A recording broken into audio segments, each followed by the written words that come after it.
Astaghfirullah. Bismillahirrahmanirrahim. Assalamualaikum warahmatullahi wabarakatuh.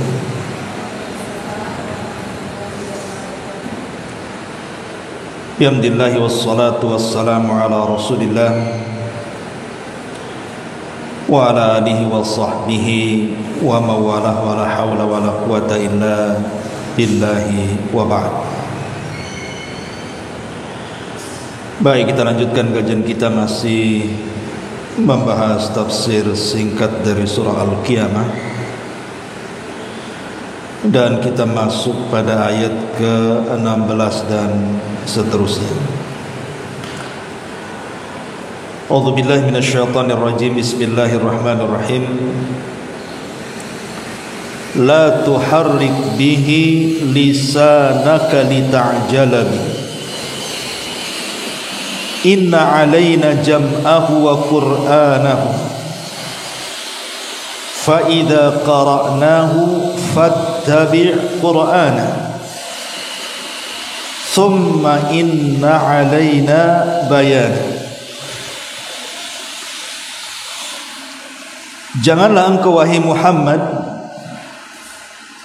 menggerakkan lidahmu untuk membaca Al-Quran karena hendak cepat-cepat menguasainya. Sesungguhnya kami yang akan mengumpulkannya di dadamu dan akan membacakannya. Apabila kami telah menyelesaikan membacanya, maka itu ikutilah bacaan itu. Kemudian sesungguhnya kami yang akan menjelaskan.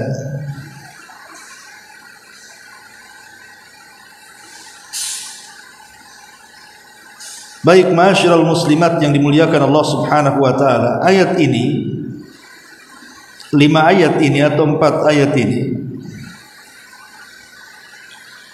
tentu ada asbab nuzulnya. Lalu apa asbab nuzul dalam ayat ini? Ma'asyiral muslimat yang dimuliakan Allah Subhanahu wa taala, kita tahu bahwa saat Nabi sallallahu alaihi wasallam berusia 39 tahun, hampir menginjak 40 tahun, tepat 6 bulan sebelum Nabi sallallahu alaihi wasallam diangkat menjadi nabi dan rasul, maka Nabi sallallahu alaihi wasallam selalu bermimpi dengan mimpi-mimpi yang aneh, di mana mimpi ini dijelaskan oleh Ummul Mukminin Aisyah radhiyallahu anha, kafalaki subhi. Mimpi itu seperti falak subuh, saking jelasnya dan terangnya.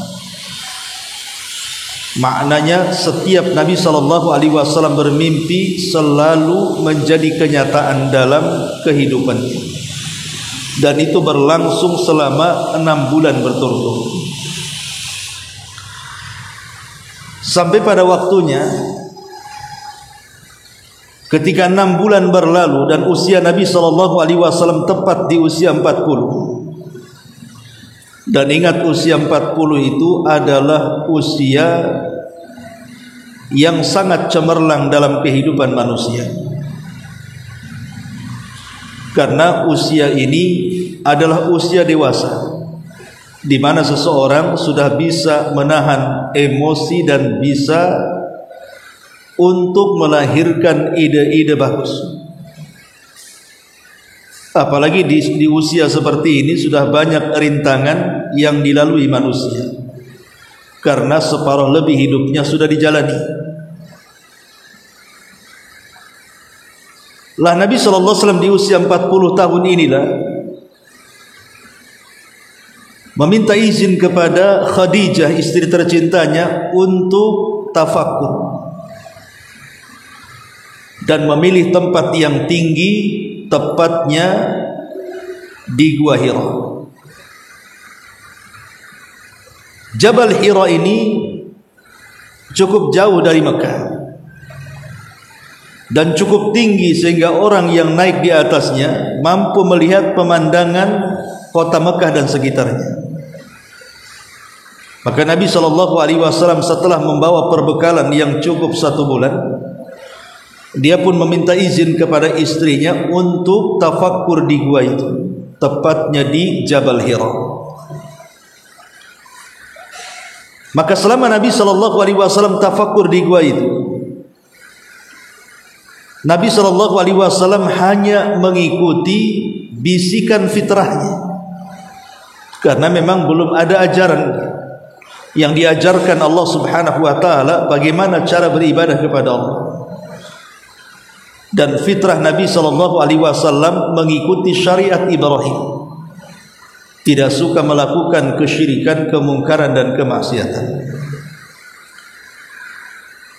Ada yang mengatakan di tanggal 17 Ramadan, karena saat Rasulullah SAW tafakur di Gua Hira itu kan di bulan Ramadan, sehingga ada yang mengatakan di tanggal 17 Ramadan, ada juga yang mengatakan di tanggal-tanggal ganjil di 10 akhir Ramadan, dan itu pendapat yang kuat.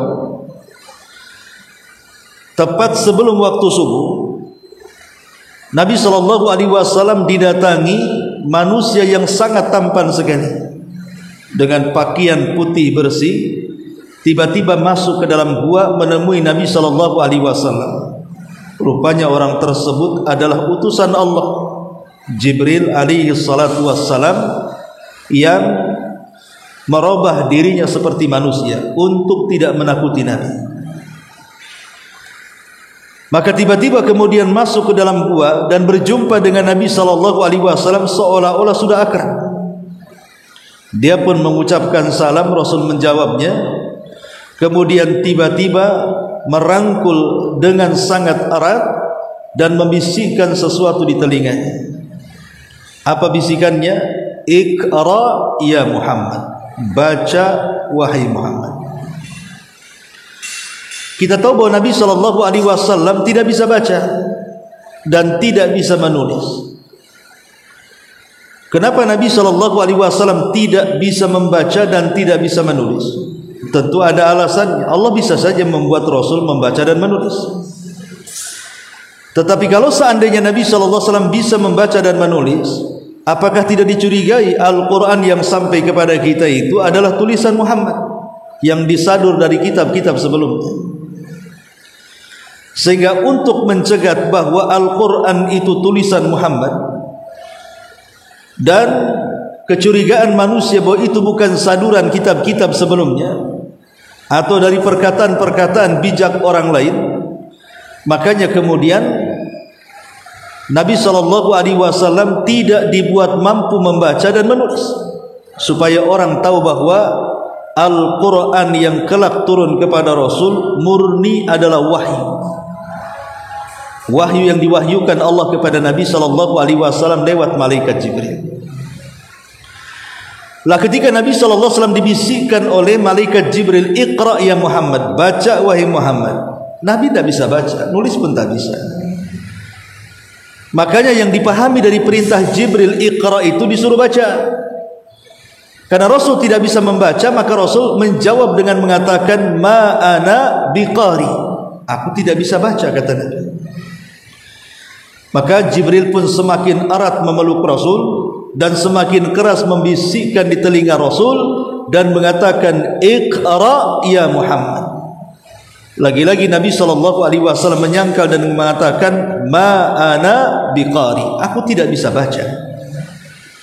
Karena yang disangka adalah Jibril menyuruh Rasul membaca sesuatu. Maka tiba-tiba kemudian Jibril makin erat memeluk sampai Nabi ketakutan, sampai kemudian keringatnya mulai menetes dari dahinya, dan ucapan Jibril semakin keras dan mengatakan Iqra ya Muhammad. Lagi-lagi Rasul mengatakan ma ana biqari, aku tak bisa baca. Dari sini Jibril kemudian mulai membacakan ayat dan surat pertama yang turun kepada Nabi SAW, suratul Alaq 1-5. Iqra bismi rabbikal ladzi khalaq. khalaqal insana min 'alaq, iqra wa rabbukal akram alladhi 'allama bil qalam 'allamal insana ma lam ya'lam. Maka setelah turunnya ayat ini, resmilah Nabi SAW didaulat menjadi seorang nabi. Makanya istilah para ulama sejarah itu nubbi'a bil 'alaqi wa ursila bil mudaththir. Nabi diangkat menjadi nabi dengan surah Al-'Alaq, dan dia diangkat menjadi rasul dengan turunnya surah Al-Mudaththir. Lah ketika itu Nabi SAW dia ingin mengikuti ucapan Jibril supaya ucapannya jangan sampai lupa. Jadi setiap Jibril membaca satu ayat, Rasul pun mengikutinya dengan cepat. Maka dari sini Allah Subhanahu wa taala kemudian turunkan ayat, la tuharrik bihi lisanaka lita'jala. Janganlah engkau Muhammad menggerakkan lidah untuk membaca Al-Quran karena hendak cepat-cepat menghafal dan menguasainya. Seolah-olah Allah katakan, dengarkan saja, tidak usah kau ikut-ikut. Kenapa demikian? Karena Allah menjamin bahwa apa yang diwahyukan Nabi SAW langsung ditanamkan dalam hatinya, artinya langsung hafal. Tidak perlu kayak kita menghafal satu ayat diulang-ulang sampai 100 kali. Kadang-kadang ayat 100 kali hafal, besok pindah ayat, yang kemarin lupa, yang sekarang ingat. Bukan nambah hafalan, ganti hafalan. Jadi Nabi SAW dilarang oleh Allah, tidak usah ikut-ikut, dengarkan saja kalau Jibril menyampaikan wahyu. Nanti wahyu itu akan ditanamkan langsung ke dada Rasul, artinya Rasul langsung hafal. Makanya Allah mengatakan, inna alaina jam'ahu wa qur'ana.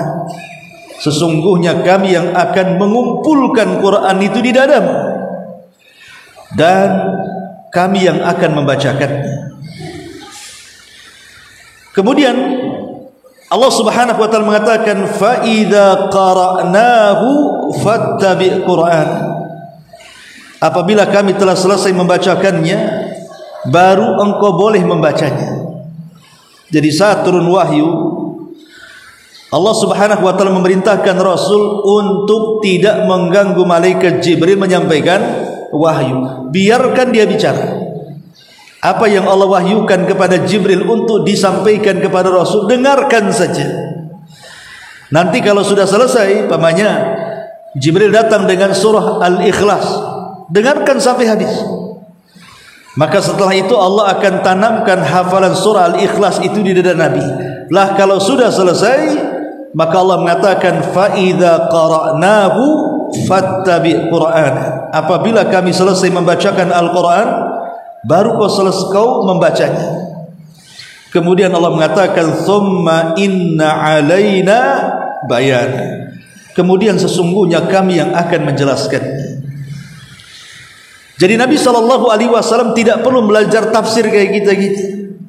Untuk memahami ayat per ayat tidak perlu dipelajari. Karena dengan turunnya ayat per ayat, Allah langsung menanamkan pemahaman bahwa ayat ini tujuannya apa, perintahnya apa, larangannya apa, maksudnya apa. Rasul langsung paham. Begitulah mukjizat yang Allah Subhanahu wa taala turunkan kepada Rasul berupa Al-Qur'anul Karim. Allah letakkan langsung mampu menghafal, langsung mampu membaca, dan langsung faham apa isinya. Inilah baru keajaiban bahwa Nabi SAW mendapatkan kecerdasan itu karena yang mengajarkan Jibril langsung. Jadi gurunya Nabi SAW adalah Jibril, dan Allah yang mengilhamkannya dalam bentuk mukjizat.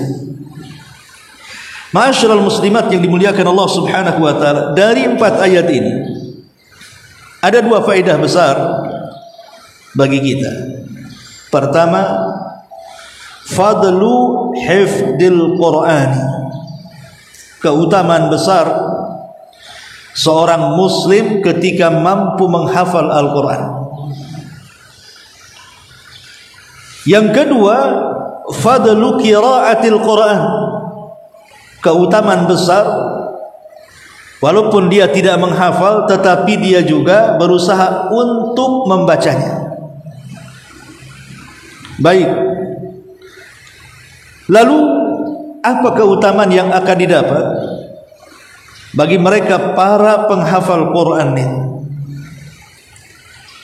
Ma'asyiral muslimat yang dimuliakan Allah Subhanahu wa taala. Yang pertama, hifdzul Qur'ani sunnatun muttaba'atun, bahwa menghafal Quran itu merupakan sunnah yang harus diikuti.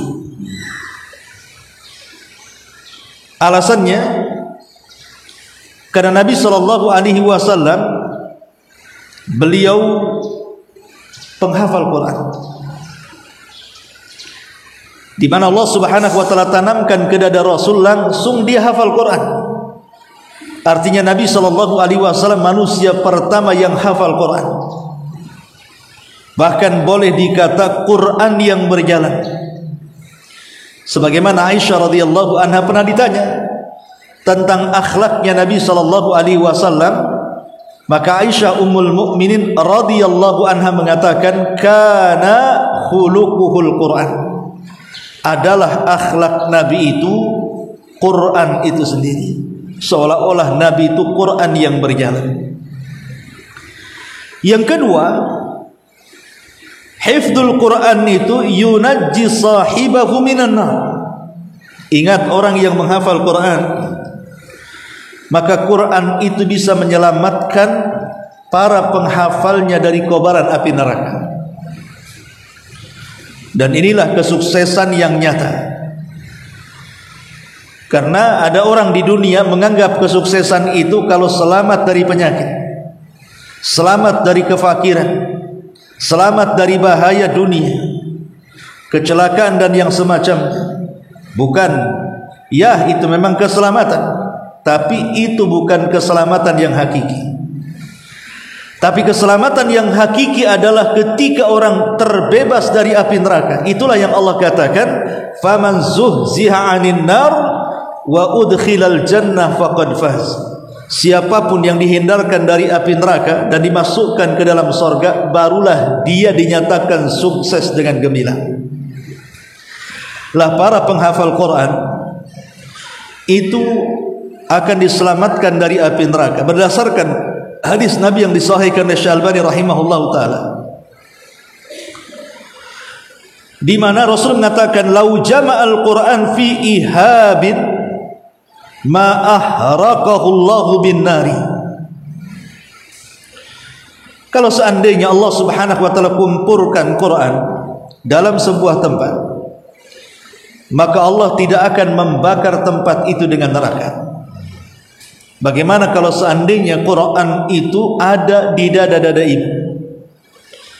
Maka Allah tidak akan menyentuh dada kita dengan api neraka. Kemudian yang ketiga, annahu tunalu bihi syafa'atu. Para penghafal Quran itu dijamin mendapatkan syafaat. Dalam hadis Nabi SAW mengatakan, iqra'ul Qur'ana fa innahu ya'ti yaumal qiyamati syafi'an li ashabi.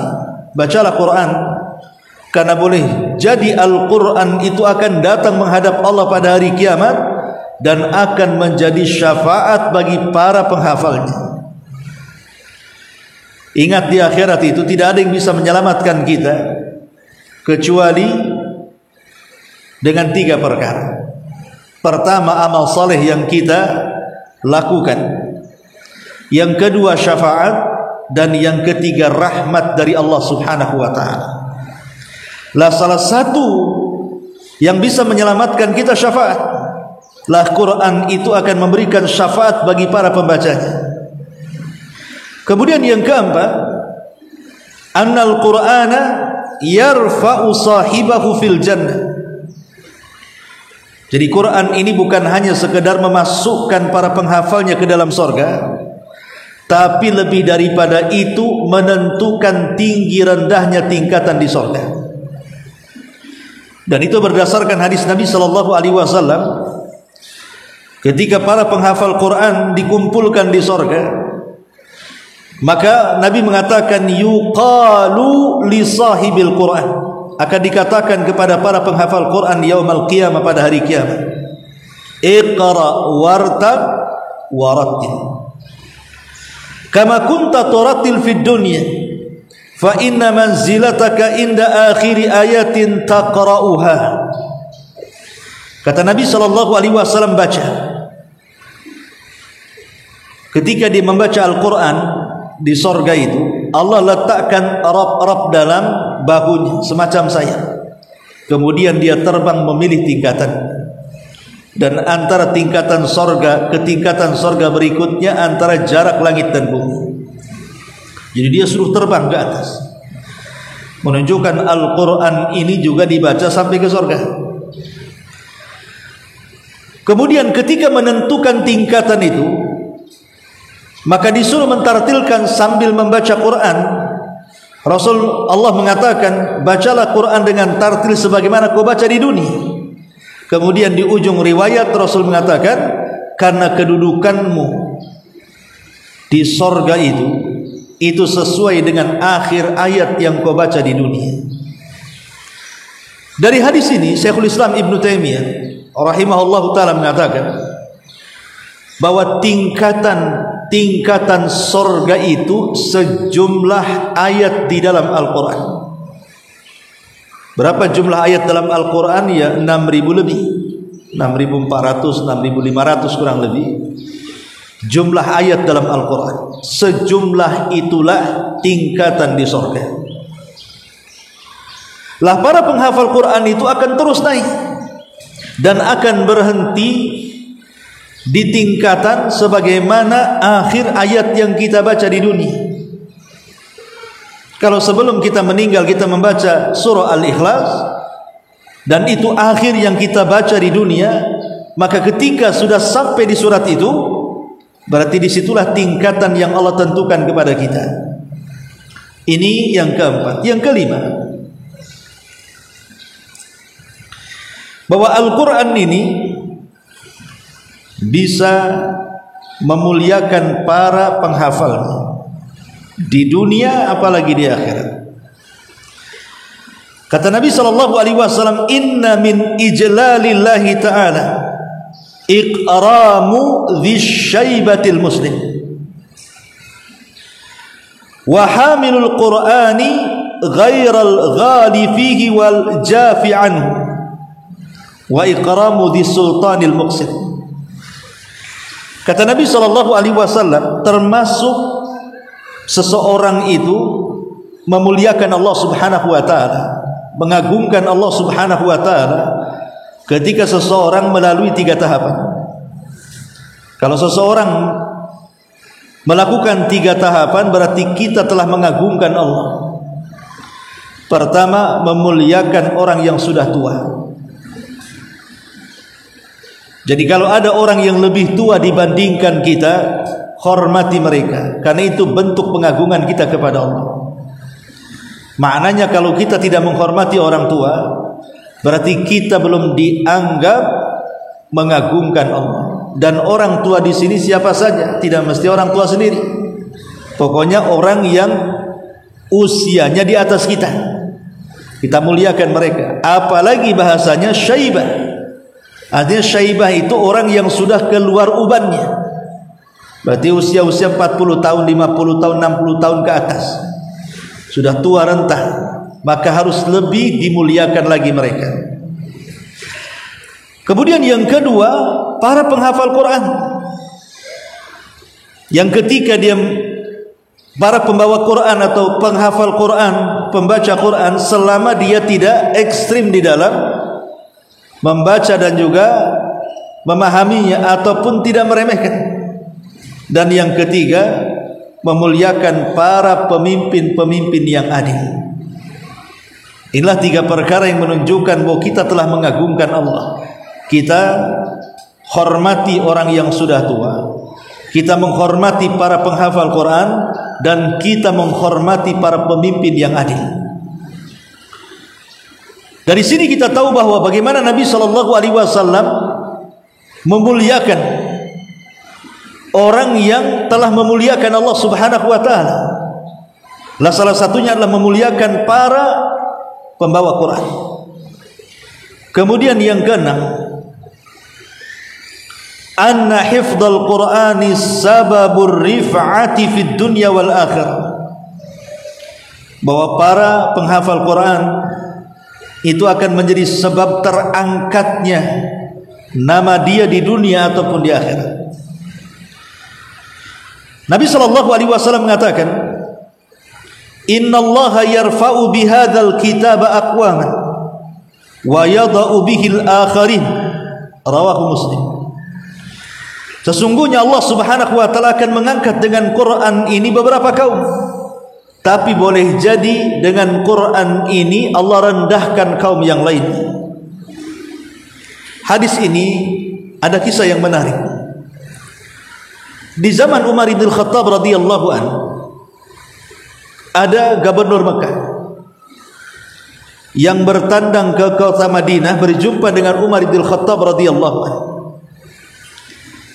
Saat berjumpa dengan Umar, maka Umar bertanya kepada gubernur Mekah ini, kau tidak salah namanya Haris, dan mengatakan, kenapa kau tinggalkan kota Mekah? Seorang pemimpin tidak boleh meninggalkan daerahnya kecuali darurat.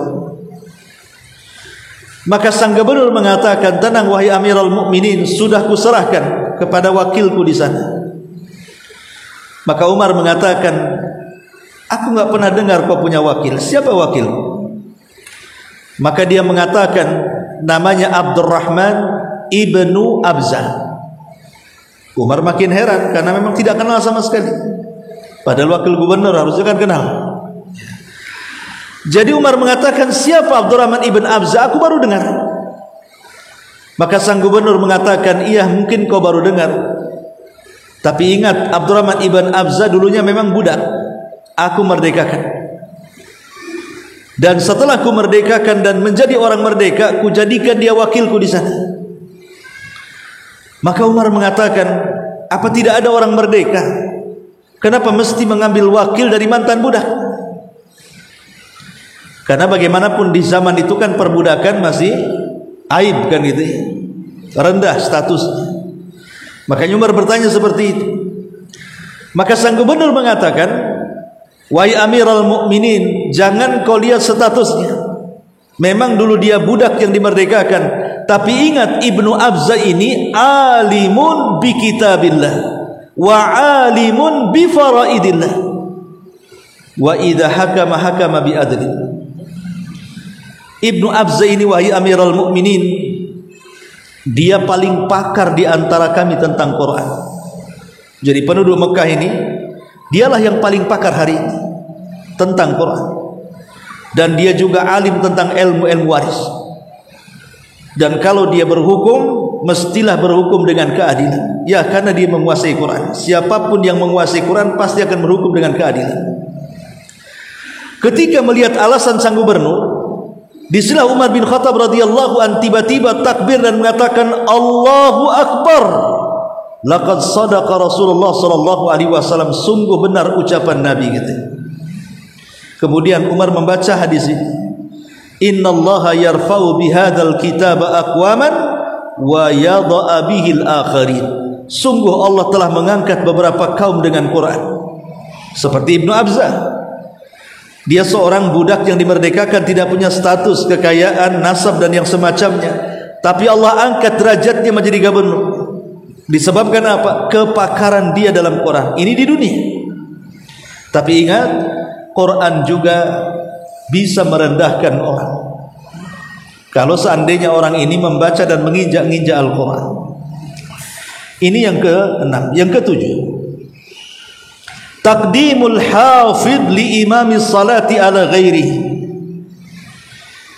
Kalau manusia berkumpul di masjid, maka yang berhak menjadi imam itu tidak sembarang. Harus orang yang paling mulia dari orang-orang yang kumpul di masjid itu. Dan tidak ada yang lebih mulia saat manusia di masjid melebihi para penghafal Quran. Makanya merekalah yang layak untuk menjadi imam. Walaupun mungkin di antara manusia yang kumpul di masjid ini dia seorang pejabat, mungkin pejabat tingkat tinggi dalam negara, sekelas menteri, bahkan presiden sekalipun. Kalau di tengah-tengah mereka ada yang melebihi hafalan Qur'annya, bacaan Qur'annya, keindahan Qur'annya, walaupun rakyat jelata, walaupun mungkin tidak punya nasab sekalipun, maka merekalah yang berhak untuk menjadi pemimpin dalam masjid.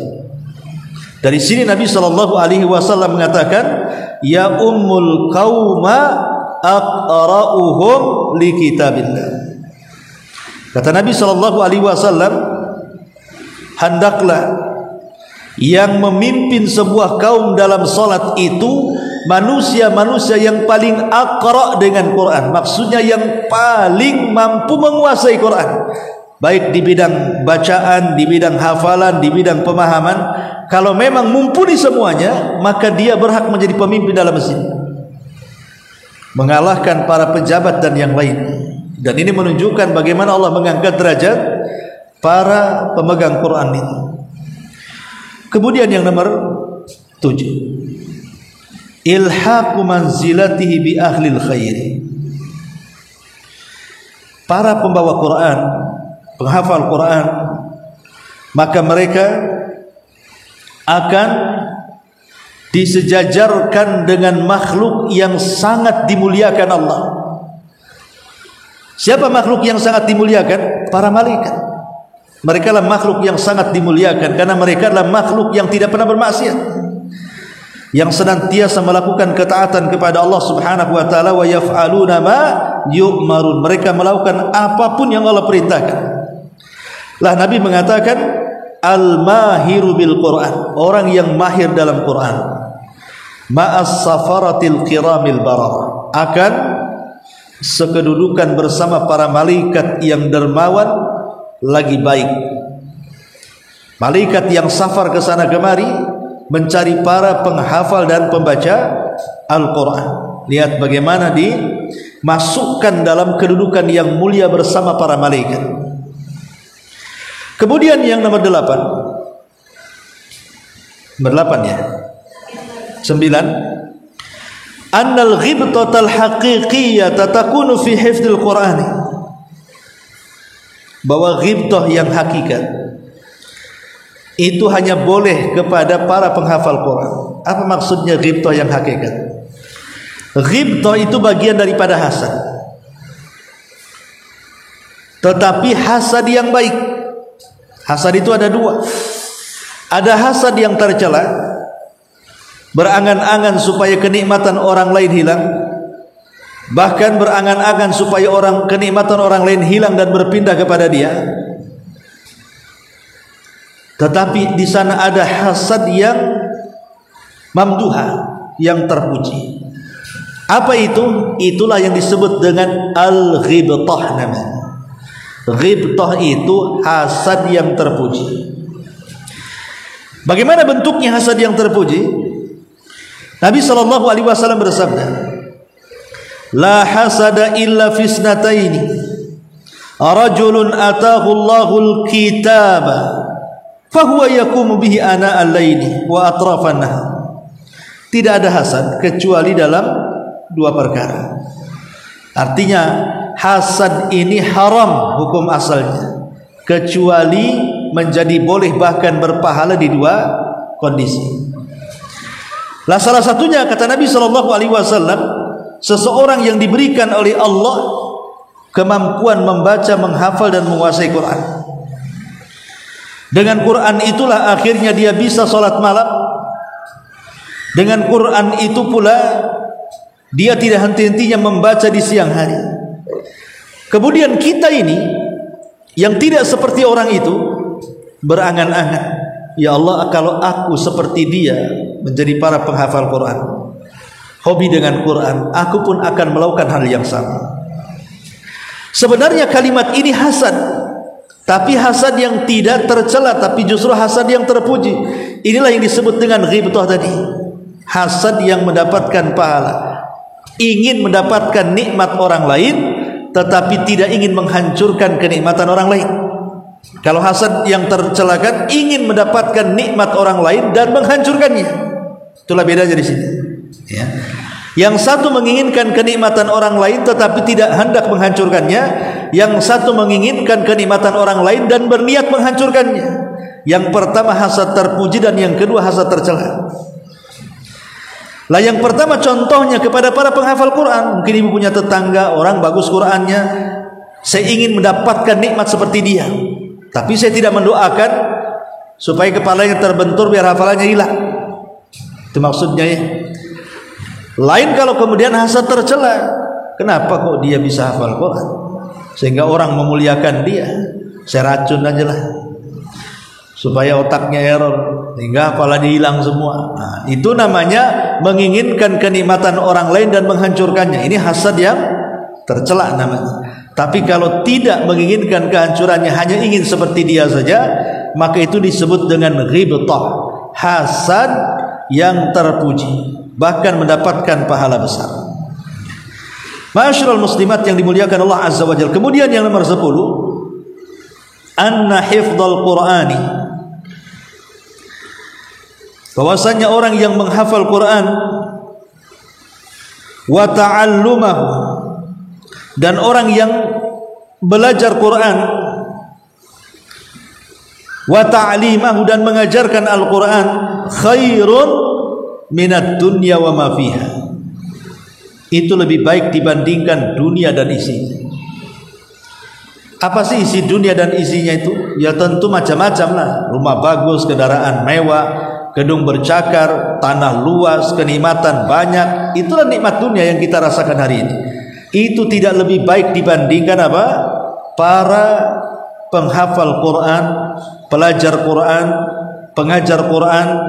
Karena Nabi SAW mengatakan, afala yaghdu ahadukum ilal masjid fayu'allim aw yaqra ayataini min kitabillahi azza wa jalla khairun lahu min naqataini wa thalathun khairun min thalathin wa arba'un khairun min arba'in wa man a'dadu wa min a'dadihinna minal ibni.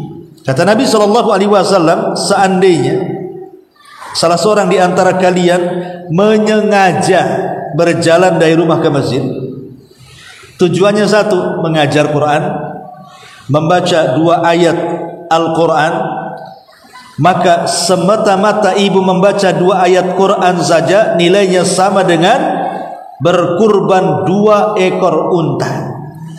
Kalau 3 ayat 3 ekor unta, kalau 4 ayat 4 ekor unta, maka jumlah kurban disesuaikan dengan jumlah ayat yang kita baca. Syaratnya ada niat ke masjid. Jadi memang ada niat datang ke masjid, bukan untuk persoalan yang lainnya, memang ingin baca Quran di masjid. Itu syaratnya. Jadi ada niat ingin baca Qurannya bukan di rumah tapi di masjid. Maka hitungan ayat per ayatnya itu sama, 1 ayat sama dengan seekor unta. Semakin banyak ayat yang dibaca, semakin banyak unta yang kita kurbankan. Ini di antara 10 manfaat kenapa para penghafal Quran itu demikian luar biasanya. Ma'asyiral muslimat yang dimuliakan Allah Azza wa Jalla, ini yang pertama. Kemudian yang kedua, bicara tentang orang-orang yang membaca Quran. Karena mungkin kalau seusia ibu-ibu yang sudah sepuh, yang sudah banyak masalah dunia bercokol di kepala ibu, kalau menghafal itu kayaknya sulit sekali. Sebenarnya bukan tidak bisa menghafal, bisa, cuman terlalu banyak hafalannya di kepalanya itu. Hafalan utang, hafalan ini, macam-macam campur. Ya. Makanya akhirnya karena banyaknya hafalan, bukan hanya Quran saja, itulah yang kemudian membuat error otak ibu-ibu itu. Sehingga kalaupun kita tidak bisa menghafal Quran, seperti anak-anak muda yang Masya Allah sekali duduk bisa satu muka gitu ya, maka jadilah para pembaca Quran. Jadilah para pembaca Quran. Ma'asyiral muslimat yang dimuliakan Allah Azza wa Jalla, ulama mengatakan tilawatu kitabillah min afdhalil ibadati allati yataqarrabu bihal 'abdu ila rabbi. Ulama mengatakan membaca Al-Quran itu seafdol-afdolnya ibadah, di mana ibu bisa mendekatkan kepada Rabbnya. Jadi membaca Quran itu seutama-utama ibadah. Seorang hamba mendekatkan diri kepada Allah Subhanahu wa ta'ala. Allah mengatakan dalam surah Fatir 29, innal ladhina yatluna kitaballahi wa aqamus salata wa anfaqu mimma razaqnahum sirran wa alaniyatan yarjuna tijaratan lan tabur. Sesungguhnya orang-orang yang mereka membaca Al-Quran, selain itu mereka juga mendirikan salat dan menunaikan zakat yang kami rizkikan kepada mereka, baik terang-terangan ataupun sembunyi-sembunyi, maka sesungguhnya mereka telah mengharap jual beli bersama Allah Subhanahu wa ta'ala yang tidak pernah akan rugi selamanya. Jadi membaca Quran itu bagian daripada jual beli kita dengan Allah. Kalau jual beli dengan manusia terkadang rugi, terkadang untung, terkadang tidak rugi dan untung. Tapi kalau berjual beli dengan Allah itu sudah untung, lipatannya juga luar biasa. Ini yang harus dipahami, bahwa para pembaca Quran itu adalah mereka sedang melakukan seafdol-afdolnya ibadah.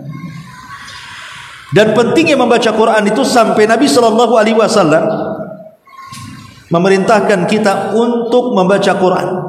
Jadi Rasul yang senantiasa di banyak riwayatnya memerintahkan umatnya untuk jangan meninggalkan Quran, dan diperintahkan untuk senantiasa membaca Quran.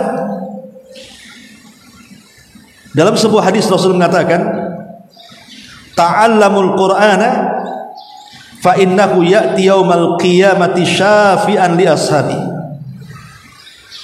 wa 'alaikum bizahrawaini al-Baqarah wal Imran fa innahuma ta'tiyani yaumal qiyamah ka'annahuma ghamamatan aw ka'annahuma ghayayatan aw farqani min at-tayr tuhajani an ashabihima wa 'alaikum bi suratil Baqarah fa inna akhdaha barakatun wa tarkaha hasratun wa la yastati'u hal batalatu.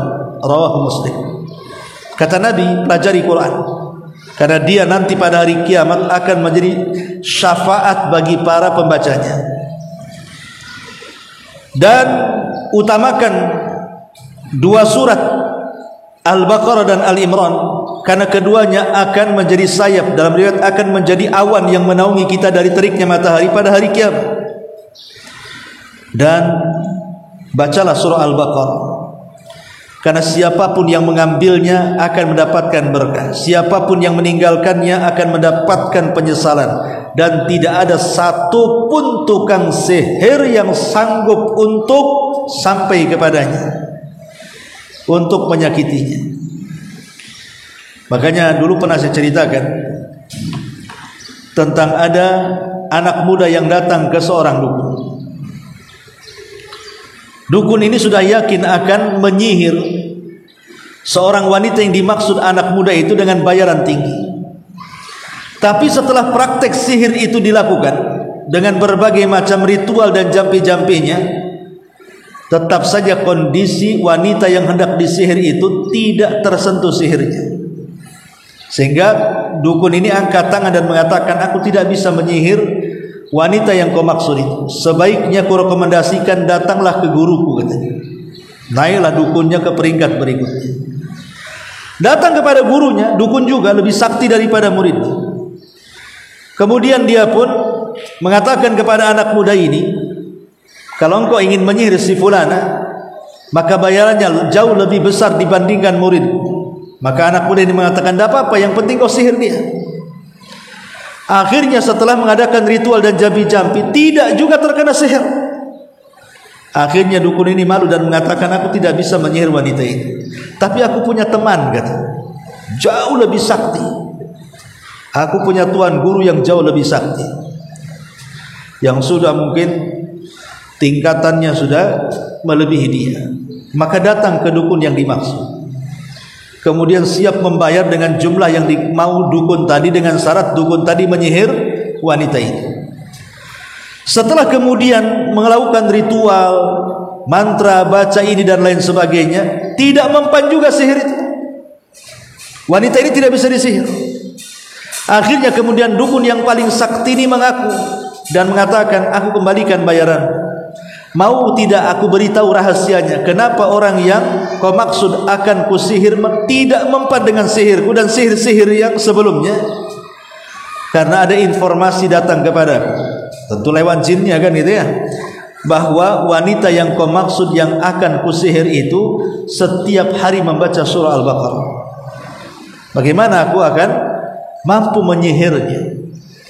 Sebenarnya walaupun kisah ini ya mungkin tidak nyata lah, tapi saya yakin kisah ini nyata karena salah seorang syekh yang terpercaya menceritakan kisah ini. Anggaplah kisah ini tidak nyata, maka kita tetap yakin sabda Nabi SAW, wa alaikum bi suratil Baqarah. Peganglah surah Al-Baqarah, baca terus. Kenapa? Karena ada 3 keutamaan. Fa inna akhdaha barakah. Orang yang suka membaca maka rumahnya dipenuhi berkah.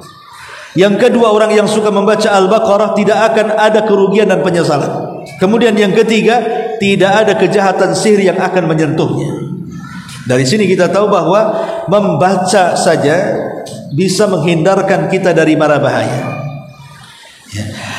Kemudian juga kita tahu bahwa orang-orang yang suka membaca Al-Quran, maka mereka adalah orang-orang yang tidak akan masuk pada ayat Nabi SAW, ya qaumi inna qaumi ittakhidhu hadzal qur'ana mahjura, ya rabbi inna qaumi ittakhidhu hadzal qur'ana mahjura. Ya Rabb, sesungguhnya ada di antara umatku, kata Nabi. Kapan diucapkan? Kelak pada hari kiamat. Nabi mengeluhkan kepada Allah tentang umatnya dan mengatakan, ya Rabb, sesungguhnya kaumku, kata Nabi, ketika di dunia banyak di antara mereka yang menghajar Al-Quran, maksudnya meninggalkan Quran. Lah salah satunya menghajar Al-Quran, meninggalkan Quran adalah dengan tidak membacanya. Jadi orang yang suka membaca Al-Quran, maka dia tidak akan terkena sebagai orang-orang yang menghajar Al-Quran. Dan tentunya banyak lagi yang keutamaan-keutamaan yang bisa kita petik dari ayat ini tentang menghafal dan membaca Al-Quran. Wallahu alam, itulah diantara faedah dari 4 ayat yang kita baca di pagi ini. Baik, sebelum saya tutup, kalau ada yang bertanya silakan.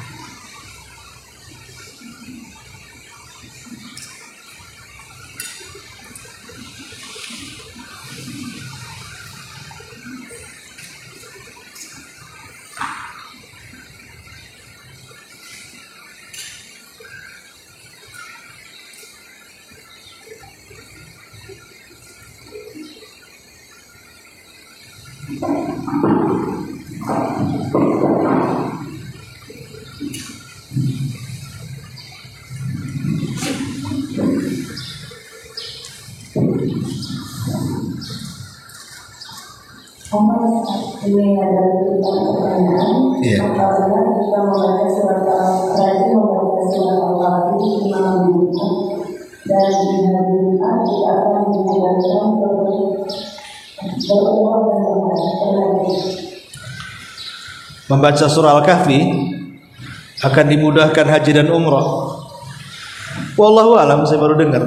Ya, saya baru dengar ada yang itu riwayat atau katanya ya. Ya, kalau katanya ya bisa saja lah ya. Artinya bahwa wallahu alam, ya, saya sendiri belum pernah membaca. Karena keutamaan membaca surah Al-Kahfi sendiri yang dibaca di malam Jumat itu memang diperselisihkan tentang kesahihan dan tidaknya. Ada yang mengatakan semua hadisnya lemah, ada yang mengatakan sebagiannya sahih dan sangat disyariatkan membaca surah Al-Kahfi. Walaupun kenyataannya yang mensahihkan anjuran membaca surah Al-Kahfi di hari dan malam Jumat itu justru yang dibaca surat lain pula. Padahal surat ini kalaupun hadisnya sahih, inilah surat yang benar dibaca. Ya bagi yang melemahkan terserah. Ya. Nah, tapi yang jelas di sini ada persoalan. Tapi yang kalau tadi barang siapa yang membaca surah Al-Kahfi di hari Jumat akan dimudahkan haji dan umrah, wallahu a'lam. Penetapan sebuah ibadah ya, itu perlu sebuah dalil. Sebuah dalil. Karena bagaimanapun kalau seandainya itu tidak ada dalilnya, kemudian seseorang membaca surat itu dengan tujuan haji dan umrah, itu niatnya saja sudah urusan dunia, bukan karena Allah Subhanahu wa ta'ala. Kita tahu bahwa dalam sebuah ibadah kalau ada keistimewaan atau fadilahnya dan sahih fadilahnya, boleh kita merangsang diri untuk melakukan ibadah itu, tapi bukan dalam rangka mengejar fadilahnya. Tetap mengejar keikhlasan dan ridha Allah itu nomor pertama. Kalau di situ ada manfaatnya maka belakangkan, apalagi manfaatnya dunia. Dan manfaat itu pasti tidak akan kemana tanpa kita diniatkan manfaat itu juga. Kalau kita ikhlas karena Allah ketika kita melakukan ibadah itu secara serta-merta pasti akan manfaatnya pun akan sampai kepada dia tanpa harus diniatkan. Jadi contoh umpamanya orang yang bersedekah untuk penyembuhan. Nabi SAW mengatakan tadawaw mardokum bis sadaqah. Obati orang yang sakit di antara kalian dengan sedekah. Kalau kita kemudian hanya memahami hadis ini secara leterlek, zahirnya saja, akhirnya karena ibu sakit sedekah, apalagi hanya sekedar memuji hadis itu, maka selamanya tidak akan sembuh penyakitnya. Walaupun dia sedekah banyak. Oh Ustaz, saya mengamalkan hadis ini. Ya, tujuan Anda itu bukan akhirat. Tujuan Anda ini dunia, kesembuhan. Lalu bagaimana caranya? Sedekah itu bisa menyembuhkan orang sakit itu. Ulama sudah menjelaskan tentang hal ini. Pertama kali langkahnya saat bersedekah, sediakan sedekah itu yang terbaik. Artinya bukan dari barang-barang yang haram atau hasil yang diharamkan. Betul-betul halal sedekahnya dan hasil jerih payah dia. Yang kedua diniatkan karena Allah. Diniatkan karena Allah. Yang ketiga bukan coba-coba, tapi harus dengan penuh keyakinan. Yang keempat baru cerita manfaat yang lainnya.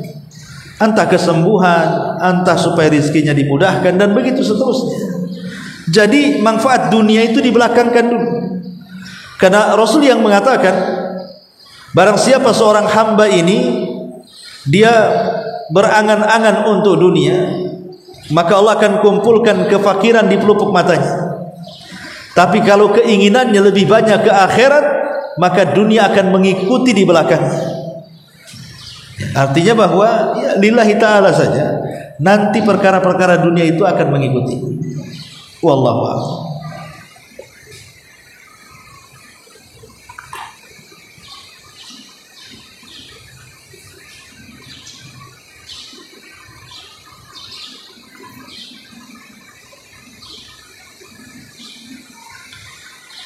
Baik, kalau tidak ada kita tutup. Subhanallahi wa bihamdika, asyhadu an la ilaha illa anta, astaghfiruka.